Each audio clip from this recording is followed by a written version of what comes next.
Hey everybody, Jeremy here, and today we're going to be taking a look at one of the new Dragon Ball Super Dragon Stars figures, and this is Vegeta.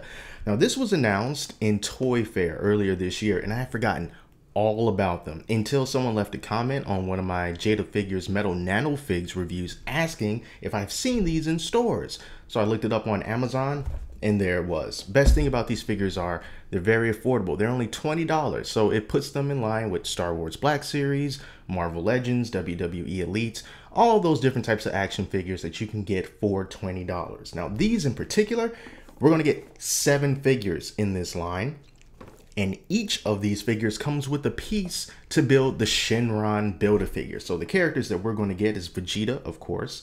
Also going to get Super Saiyan Goku, Beerus, Super Saiyan Vegeta, Frieza in his final form, and 2 other types of Gokus. So we're going to be getting like 3 Gokus in this line, and once you get all 7 pieces, you can build the Shin Run. This can be a pretty good line to get into if you're looking for some Dragon Ball figures, but you don't want to spend the higher price that's associated with SH Figuarts and other brands like that. $20 will get you some pretty decent looking figures, as I can see through this window box, and the articulation should be comparable for the price as well. So yeah, without further ado, let's open this up and we're going to see how good these are. Size-wise, these figures are coming in at about 6.5 inches on average. So if you want to compare those to something like a NECA figure that's about 7 inches tall, these figures are going to be about ½ an inch to an inch smaller than those figures, just to sort of give you a sense of how big they are.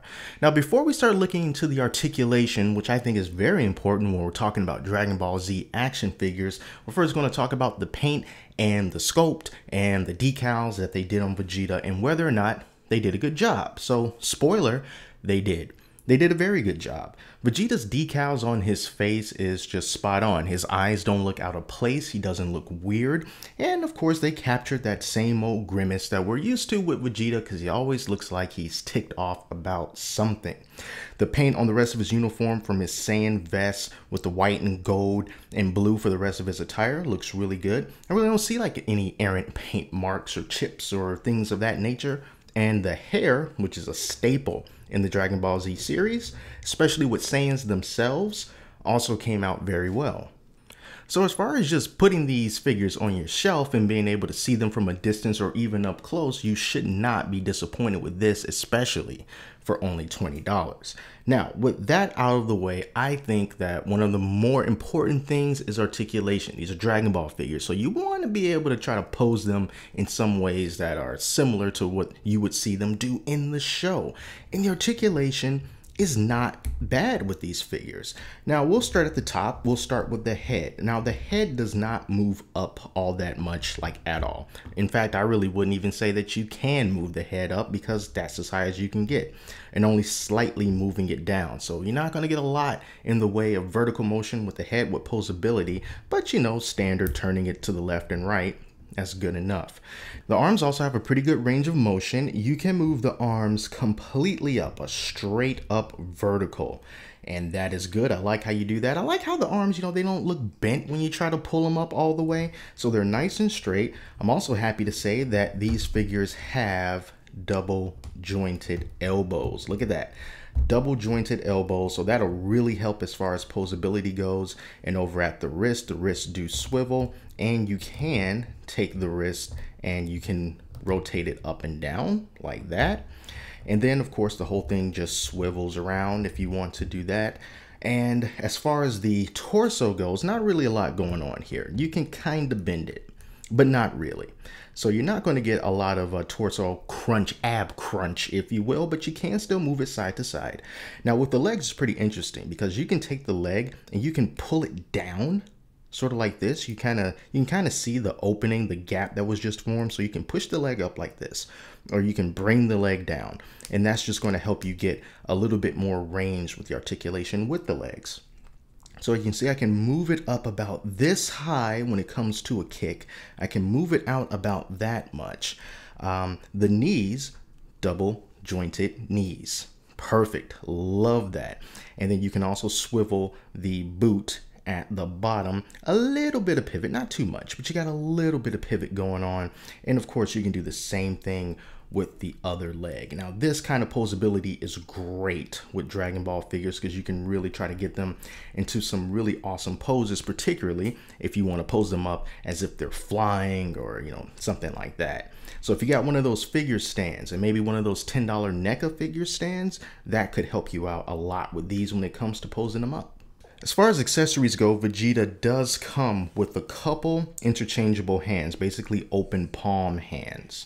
So that is in addition to his fisted hands, which comes on there by default. And with these open palm hands, you can get him into some fireball firing positions like the Gallic gun. I actually tried that. And when you do try to get him in the Gallic gun position, you can move the hands close enough to each other. They're not quite touching, but you can get them close enough to create that pose that you want to get when he's shooting off that Gallic gun. Exchanging the hands is a lot easier than I thought it was going to be. I was kind of haunted by the Power Rangers line and how when you would take the hand off, the peg would move around so freely it would be difficult to get the other hand back on. But with these, even though the peg still moves, it's a lot sturdier. So you'll be able to put that hand on without having to worry about possibly splitting the joint apart, which happened to me when I was trying to get the Green Ranger's hand on. But it's very easy, and then you also have really good range of motion when it comes to that wrist, because look how high you can get the wrist and you can swivel it around in all different positions, so it'll really look good when you're trying to pose up for some fireball shots. And as for the Shin Run Build-A-Figure piece, we're getting what looks like the middle part of Shin Run. And of course, you're going to need to get at least 6 of the pieces to build him.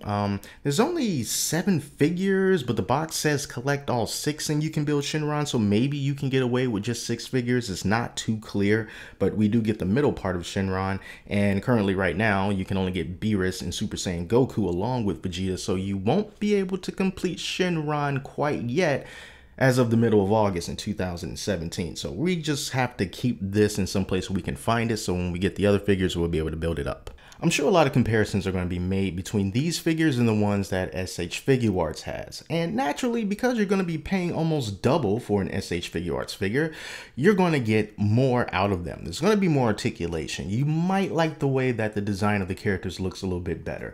And yeah, they may also be a little bit taller. But considering that this is a $20 figure in line with other figures that we see, and the detail on them and the posability of them, I think is really quite good. So if you're happy with what Hasbro does with their Star Wars figures or the Marvel Legends, these are going to be something that you are really going to enjoy. Really good articulation on these figures. And even though it's not a ding against Vegeta himself, one of the things that I would like to have seen from this particular line starting off is just more variety in characters. Looks like we're going to be getting 3 Gokus, 2 Vegetas, a Beerus, and a Frieza. And I would have liked if they had mixed it up a little bit more. Would have made the whole series look a little bit more attractive. But that really doesn't have anything to do with the quality of this particular figure, which I think is pretty darn good. So I look forward to picking up the rest of these. And if you're a Dragon Ball fan, I do recommend that you do that as well if you don't want to spend the extra money for the Figuarts version. So that's all for this review. When I get the other figures, I'm going to do reviews on those as well, stack them up next to each other and see how the scale turns out. But until then, thank you so much for watching. And if you like this video and you want to see the rest, be sure to subscribe. And until next time, I'm Jeremy, and I'll talk to you later.